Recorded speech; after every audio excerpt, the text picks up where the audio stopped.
और अब खबर बिहार चुनाव से। पहले वोट चोरी के मुद्दे पर मची सियासी तकरार की है। आज विपक्षी गठबंधन के वोटर अधिकार यात्रा का आखिरी दिन था, लेकिन इस यात्रा के दौरान विपक्ष ने जो रवैया अपनाया उस पर एनडीए की तरफ से कई तरह के सवाल उठ रहे हैं। वहीं राहुल गांधी ने आज एक और कौन सा बड़ा वादा किया, ये सब कुछ देखिए हमारे इस रिपोर्ट में। और सारे के सारे नए वोट बीजेपी के अलायंस के खाते में गए। मोदी हमेशा चोरी करने की आदत रखते हैं। हम लोगों ने जो कहा है वही ये नकलची सरकार काम कर रही है। बिहार के सासाराम से शुरू हुई वोटर अधिकार यात्रा सोमवार को पटना में खत्म तो हो गई, लेकिन विपक्षी गठबंधन के नेताओं के इन बयानों ने कई सवाल छोड़ दिए हैं। सवाल शब्दों पर हैं, सवाल नैरेटिव हैं, सवाल सियासत के तरीके पर हैं। कहा जाता है कि सत्ता का सुरूर सियासतदारों पर चढ़ता है तो इसकी सीमा का कोई दायरा नहीं होता, क्योंकि चाहत हर साल सत्ता के सिंहासन पर बैठना होती है और इस चाहत को पूरा करने के लिए सियासतदार किसी को भी आहत कर सकते हैं। ये विपक्षी गठबंधन के वो चेहरे हैं जिनके बयानों ने क्या सियासत की मर्यादा को आहत किया है, ये सवाल पूछा है। अब सवाल की वजह समझने के लिए राहुल गांधी का ये बयान सुनिए। बिहार के युवाओं को मैं कहना चाहता हूं, ये बिल्कुल सही बात है। देखिए, वोट चोरी का मतलब अधिकार की चोरी, वोट चोरी का मतलब आरक्षण की चोरी, वोट चोरी का मतलब रोजगार की चोरी, वोट चोरी का मतलब शिक्षा की चोरी, वोट चोरी का मतलब लोकतंत्र की चोरी, वोट चोरी का मतलब युवाओं के भविष्य की चोरी। क्या वाकई में बिहार में रोजगार, शिक्षा, युवाओं के भविष्य का समाधान ये मुद्दा है जो राहुल गांधी उठा रहे हैं?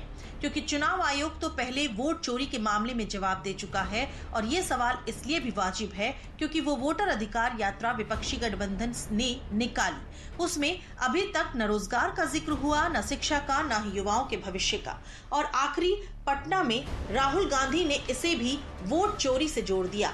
ऐसे में सवाल तो उठेंगे ही। क्या विपक्षी गठबंधन महज वोट चोरी के नाम पर विरोधी लहर बनाने में जुटा है? क्या शिक्षा, रोजगार और युवाओं को भी वोट चोरी के मुद्दे से जोड़ना सही है? जब चुनाव आयोग ने सफाई दे दी है तो भी विपक्ष का बार बार एक आरोप रिपीट करना कितना सही है? जब वोट चोरी का कोई भी साक्ष्य उपलब्ध नहीं है तो भी प्रधानमंत्री का नाम लेना क्या अलोकतांत्रिक नहीं है? क्या बिहार के असली मुद्दों से ध्यान भटकाने के लिए विपक्ष वोट चोरी का मुद्दा उठा रहा है? वोट अधिकार रैली का मुद्दा सिर्फ वोट चोरी ही रहा, जबकि इस मुद्दे का कोई निष्कर्ष खुद आरोप लगाने वाला विपक्ष नहीं दे पाता है। सिर्फ आरोपों के तीर चलाए जाते हैं और आम जनता के सामने इसे बीजेपी और चुनाव आयोग से जोड़ दिया जाता है। महाराष्ट्र में एनसीपी, कांग्रेस पार्टी और शिवसेना से चुनाव चोरी किया गया था। ये 100% सच है। तकरीबन 1 करोड़ नए वोटर लोकसभा चुनाव के बाद वोटर लिस्ट में जोड़े जाते हैं, बढ़ाए जाते हैं, नए वोटर आके वोट करते हैं। जो वोट चोरी का मामला है, मोदी हमेशा चोरी करने की आदत रखते हैं। वोट चोरी वो करते हैं, पैसा चोरी करते हैं, और जो जितने भी बैंक से चोरी करके लूट के बाहर जाते हैं उनको भी वो लोग संभालते हैं। बहुत लोगों का नाम काटा जा रहा है। आप लोगों को अपने वोट की रक्षा करनी है। बताइए, अपने वोट की रक्षा कीजिएगा कि नहीं कीजिएगा? और अपने जान पहचान वाले रिश्तेदार, दोस्त यारों का भी वोट कटने नहीं देना है। और यही नहीं, बड़ी चालाकी से फर्जी वोट भी जोड़े जा रहे हैं। तो यहाँ बिहार में गड़बड़ करने वाले को मुंह तोड़ जवाब देना है, मुंह तोड़ जवाब देना है।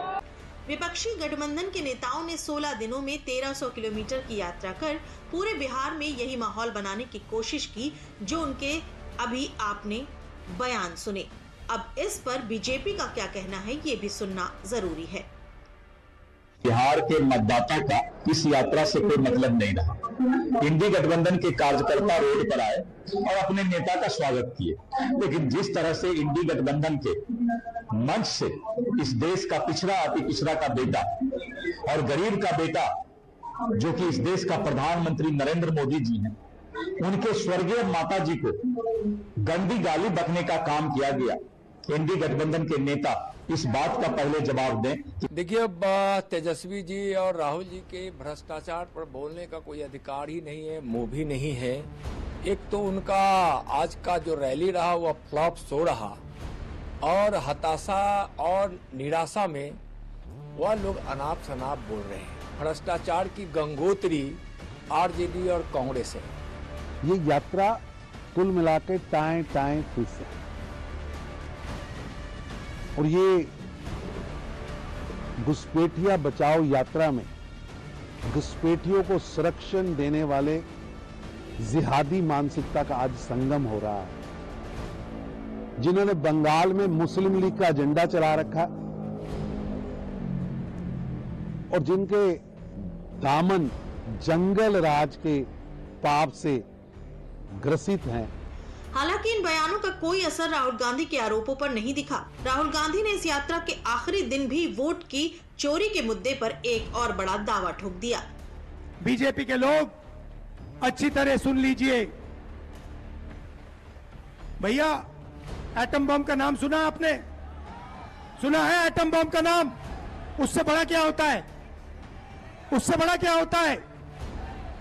एटम बम से बड़ा हाइड्रोजन बम होता है। होता है नहीं होता है? माधवपुरा में हमने एटम बम दिखाया था। बीजेपी के लोगों तैयार हो जाओ, हाइड्रोजन बम आ रहा है। हाइड्रोजन बम आ रहा है, तैयार हो जाइए। याद है ना, मोहब्बत की दुकान लेके चले थे अपनी यात्रा में, याद है कि भूल गए आप लोग? उस मोहब्बत की दुकान में कितना नफरत परोसा ये भी आप जानते हैं। नफरत ही परोसे, अब आप एटम बम और हाइड्रोजन बम की बात बोल रहे हैं। ये देश को समझना चाहिए, राहुल गांधी गैर जिम्मेवार हैं। इस देश को समझना चाहिए, राहुल गांधी इज इर्रिस्पॉन्सिबल। राहुल गांधी के इन आरोपों के पीछे क्या तुक है ये तो वही जाने, लेकिन खुद सुप्रीम कोर्ट भी इस मामले में दखल दे चुका है और जिस एसआईआर से लोगों के नाम कटने का दावा विपक्ष कर रहा है उसको सुप्रीम कोर्ट सही बता चुका है। और सोमवार को एक बार फिर से एसआईआर पर सुप्रीम कोर्ट ने एसआईआर पर बड़ा आदेश दिया। अब 1 सितंबर के बाद भी आपत्तियां स्वीकार की जाएंगी। जिन लोगों के नाम लिस्ट में नहीं है उनकी मदद के लिए वॉलंटियर्स नियुक्त होंगे। सुप्रीम कोर्ट ने राजनीतिक दलों और हटाए गए मतदाताओं को दावे दायर करने में मदद के लिए पैरालीगल वॉलंटियर्स नियुक्त किए। सुप्रीम कोर्ट ने बिहार विधिक सेवा प्राधिकरण को निर्देश दिया कि वो व्यक्तियों, दलों को दावे और आपत्तियां दर्ज करने में मदद करने के लिए पैरालीगल वॉलंटियर्स की नियुक्ति करें। अब तो सुप्रीम कोर्ट ने आपत्तियों की तारीख 1 सितंबर से आगे भी बढ़ा दी है। इसका मतलब अगर किसी मतदाता को आपत्ति है तो उसकी सुनवाई होगी और उसका नाम वोटर लिस्ट में जुड़ जाएगा। लेकिन इसके बाद भी विपक्ष अपनी सियासत के आगे आम जनता के बीच इस बात को फैलाने के बजाय पूरे मामले को वोट चोरी से जोड़कर पेश कर रहा है।